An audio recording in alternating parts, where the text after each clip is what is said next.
$9.2 billion on your balance sheet thanks to IRP, but I think the real concern is that over 50% of the amortization is going to happen after 2023. What do you have to say to the community about that? I think so far as the IP amortization is concerned, is going as per plan. And we are doing it in the proportion of the revenues, not in a straight line method. And if you look at, in fact, you participated in the call yesterday, and you would have seen we have given the performance of some of the products. And the performance has been better than the business case we had on which the deal was done. So I think we are doing better there than what we had anticipated. And our amortization will be done, if it is like a 15-year deal, it will be done in like 10 years or maybe even earlier than that. The quarter under review has also been one which has been very volatile for all kinds of markets, whether it's the equity markets or the currency markets, commodity markets, which have an impact on the money markets as well. Your results also were announced on a day where Donald Trump said America has grown at 4.1%, which is, quite a phenomenal level of growth. What is it going to mean for a company like HCL Tech? There is definitely going to be some currency impact as well of this kind of a news flow. One is, before talking about the currency impact, I do believe this buoyancy in the economy and the reduction in taxes, it's definitely allowing some of the organizations to think of modernizing a lot of legacy infrastructure and application landscape, and that will mean very good opportunities for service providers like us. So you're seeing Make America Great Again is actually translating on ground? There is something that's happening? Yes, I would say that. So what does it mean? Now let's talk about the currency. One expectation is that the US dollar is going to strengthen. Yeah, US dollar will strengthening, of course, definitely helps us. Our costs will come down and margins will improve. But we're generally comfortable in that 19.5 to 20.5. Not everything that is coming because of the increase in dollar is going to flow to the bottom line, because sometimes customers will expect a reduction, or new deals will get priced based on the new dollar rupee conversion. Some costs will go up, some investments will happen.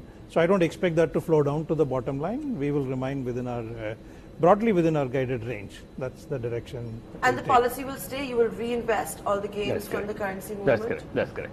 So that remains as a stated policy, right? That's correct.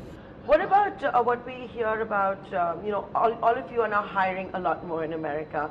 The H-1B visa norms are becoming more stringent. Maybe the spouses will not be allowed to go. They can cancel visas if they feel, the new norms that are out. What's going to be the impact of that? I think if you follow the norms, I don't think there's any challenge. I personally, or we as a company, we have a very large presence onshore. We have 10 delivery centers.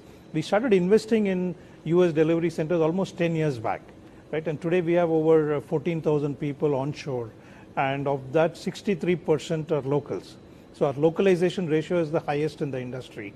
And I think while sometimes the visa delays happen due to documentation and other things, we don't see a major hassle due to any change that has really happened. So no dramatic, drastic change in your workforce is what you're basically trying to say. Right. But tell me, with the US economy recovering, and I have to say it's more than recovering now with the latest data, do companies like HCL Tech maybe have no choice but to rejig their portfolio geographically? More emphasis on certain markets, less emphasis on other markets? No, I think for us, more than 61% comes from the US. We're pretty strong in Europe. We're in Asia. In the rest of the world, we're focused on ANZ, Singapore, Hong Kong, Malaysia, and Middle East, and South Africa. So I think these are the geographies that we are focused in, and we're going to intensify some more focus on Europe, because Germany seems to be a market which is a lot more open to looking at globalization, global delivery of services. And we acquired, we signed a definitive agreement to acquire a company in Germany. So all of that is going to help create some new countries where we will grow. And the US will continue to be the bedrock of our... So US is 60% plus. You're looking to increase your exposure in Germany by inorganic growth. What are the other geographies you might be looking at? Australia is another one. We're already present there. We have a substantial presence. But we believe, given the rebid market that is available in the next 3 years. We will expand further in Australia, both organic and inorganic. Canada is again a market where we didn't focus so much in the past, but now we are really focused on Canada as well. South Africa is another geography which will focus. So every year we'll add a couple of focused geographies. Mr. Chandra, if I could come to you now. Buybacks, once again the flavor of this season, from IT companies, back to back we're seeing buybacks. Is there a change in your capital allocation policy? There's no change. Actually, we're very consistently maintaining the capital allocation policy. We stated we will be delivering 50% of the net income to our shareholders. And in the last 12 months, I'm very happy to report that we sort of paid out something like 54%. Yeah. So we are ahead so far as in terms of our guidance, in terms of payouts. On a lighter note, tell me, what did you make of it when you saw that premium actually get eroded in, I think it was in 1 or 2 trading sessions itself when the buyback news came? On a lighter note, I'm asking you. You can't look to the stock market and then start to sort of working out a pricing so far as it's ultimately a distribution to the shareholders, I would call it. Yeah. Okay.